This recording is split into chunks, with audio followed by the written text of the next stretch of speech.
Hi, my name is Rajni, and as promised, I'm back today with a sequel to my last video, which was the interviewer's perspective. Actually, this could be a prequel to that video because we'll be discussing the beginning of an interview where you introduce yourself and talk about your experience and how you impress the interviewer. So let's start. So let's start by discussing handshakes. There is a lot of confusion about handshakes because people start thinking about things like, should I initiate the handshake or should I wait for them to do so? What if it's a man versus a woman? What if it's somebody young versus somebody really experienced? So people start thinking about these things, and this leads to them changing the handshake for every kind of person that they meet. Let me tell you something, handshakes are universal. So no matter who you're meeting, how old or young they are, or whether they're a man or a woman, the handshake should remain the same. However, there are different kinds of handshakes and people make mistakes with them. For example, the limp handshake. So this is when you only grab a part of somebody's hand, or you offer a part of your hand where somebody ends up shaking your hand like this. This is not a good handshake. Also, on the other hand, there are hand crushing handshakes where you grab somebody's hand too hard and crush it too hard where it ends up hurting that person. So this is not a show of strength.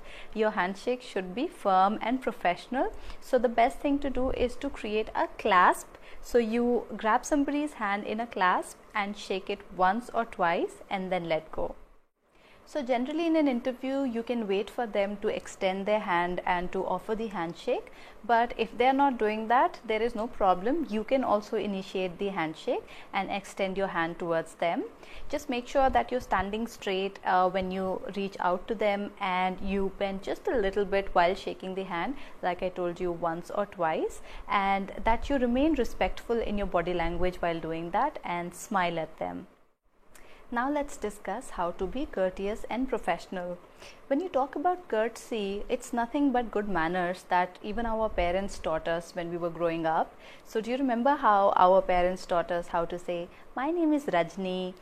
How are you? I'm fine, thank you. How are you?" When somebody says thank you, we say you're welcome. When somebody says I'm sorry, we say that's all right. So these basic manners that our parents taught us when we were young, this applies to your professional life also. What a lot of people are doing these days is that they're trying to change these basic things too much. So I've heard people introducing themselves as myself Rajni, or this side Rajni, or this is Rajni. So you don't have to change something as simple as this. You can simply say my name is Rajni. And I've also heard people saying I belong to UP or I belong to Mumbai. So you can simply say that I'm originally from UP but I stay in Delhi now. And some people say I put up in Chandni Chowk, for example. You can say I live in Chandni Chowk. So try to keep it really simple and formal, and it will automatically sound professional. Okay, now the actual introduction. So how do you professionally introduce yourself? By not giving excessive or unnecessary information. So when you introduce yourself, of course, you first take your name and your designation and the company. Make sure that when you're pronouncing your name, you slow down and stress on your name and your designation. And whenever you say these things, I discussed this in a past video as well, where you stress on the key information or the important information in a sentence. So you introduce yourself like, my name is Rajni and I'm a corporate trainer, and then you say I work with so and so company, and you will say the company name also really clearly. Then you talk about the number of years of experience that you have. So you will say I've been working for the last 15 years, and you talk about the department that you're working with. So for example, I am a part of the learning and development department. So you talk about your name, your designation, the company, how many years of experience you have, and which department you are a part of right now, and then you start going backwards. So then you say, before this I was working with so and so company for so many years, and before that I was working with this company for these many years. When you talk about these companies, you can also talk about your designation and a brief about your job description. So you can say that I was working with so and so company as a quality assessor, and there I was assessing other people's performance. I was auditing calls for my team and giving them feedback, for example. So you talk a little bit about what you've done in the past, going backwards. Then you talk about any professional qualifications that you have. So if you've done a technical course, for example, or you speak another language which you use in your job, then you can talk about these professional qualifications also. You can talk about an expertise. So if you are a subject matter expert, for example, and you're doing something that is unique in your team or in your company, then it's a good idea to talk about these things as well. So this was your professional introduction, or the answer to the question, tell me something about yourself or walk me through your resume. So when you talk about yourself in your introduction, try to stick to your professional experience and what you've done in your past jobs and what you're doing right now, and just overall talking about what you've done in your career.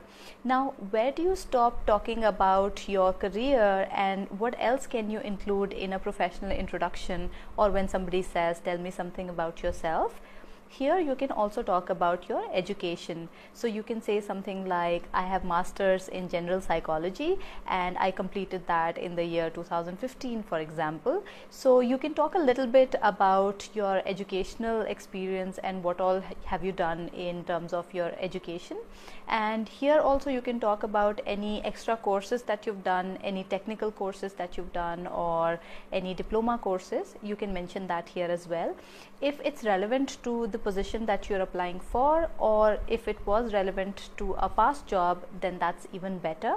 Then apart from this, you can talk about any productive hobbies. So a lot of times people go into interviews and they say things like, I like to sing, and I like to dance, I like to rap, or whatever, things like these. You always have to think about, why is the interviewer asking you what do you do in your free time, or if they ask you about your hobbies, you have to always think, what does he want to know about me? So if you say things like, I'm a bathroom singer, or I like to go shopping, is that really relevant to the job that you're applying for?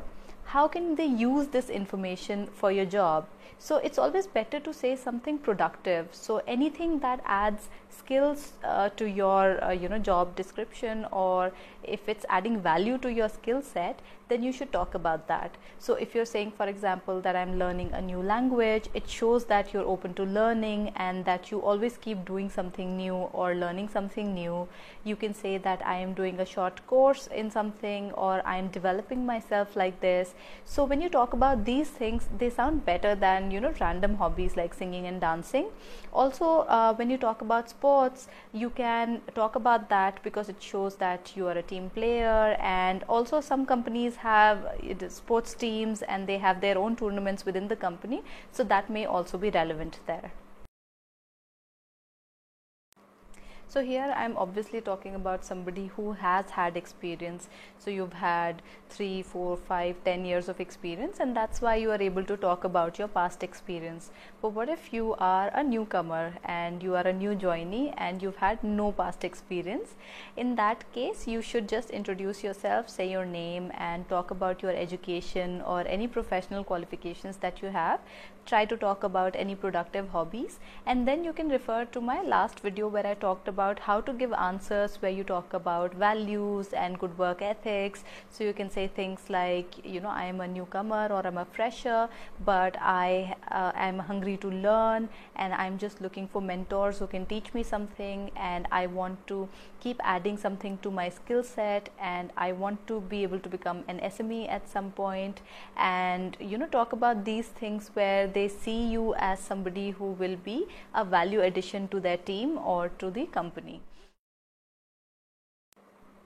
Also, how I talked about going backwards in your introduction, where you talk about your current job or the last job first, and then you keep going backwards and talking about the other jobs that you had before that, and then your professional experience, and then your education, and then your hobbies.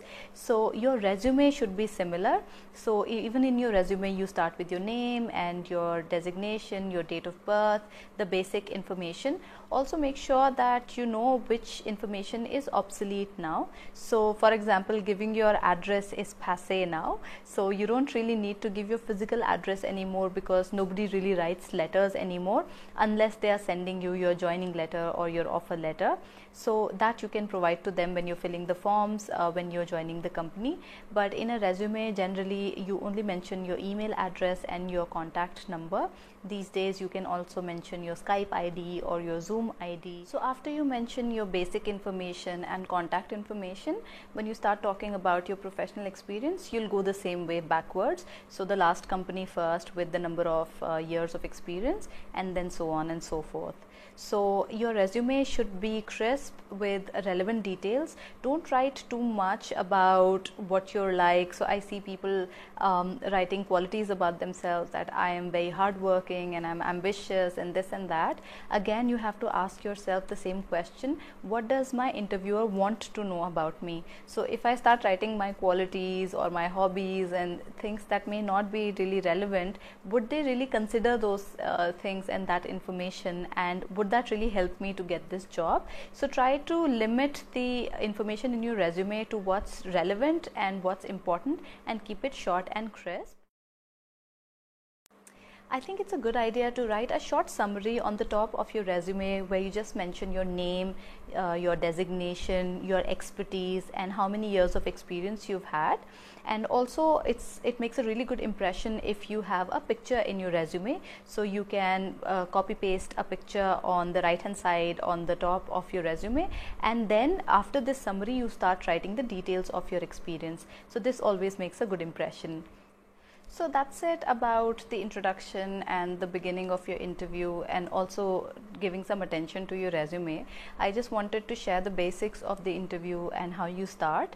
But apart from this, I quickly want to share some other tips as well.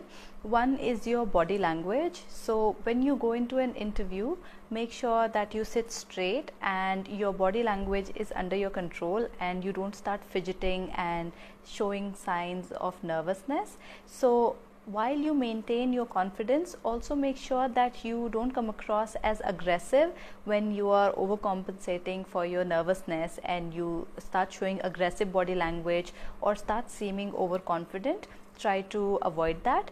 On the other hand, make sure that you don't seem limp, where you are casually sitting and making poses, or if you seem too submissive where you are trying to hide within yourself. So just try to sit straight and use a little bit of gestures and make conversation with your interviewer. Now, one last tip that I want to share with you is when you come across a difficult interviewer. So throughout your career, you will go for a lot of interviews and you will meet all kinds of interviewers. Some of them will be really professional, some of them will be encouraging. I've come across interviewers like that in my career. So those are the good ones. And then every now and then you will come across interviewers who may not be really nice, they may not be very polite, they will come down really hard on you and grill you really hard. So this is unavoidable, and of course you can't help it. But if you come across a difficult interviewer who may even be rude, try not to mirror that in a way that you start becoming rude yourself and you start answering the questions defensively, because sometimes interviewers do this to test your temperament and to see how professional you are. So no matter how rude they may seem or how harsh they may seem, they may not seem very polite to you, maintain your cool and maintain your professionalism, and always keep smiling. And if they point something out, you can say something like, oh, thank you for pointing that out, I'll be careful about this, and try to answer the questions as politely and as professionally as possible. So these were some tips to be more professional and to make a good impression in your interview. If you have any more questions, you can comment below and I will try to answer those questions. So that is it for this video, and I will see you in the next one. Bye.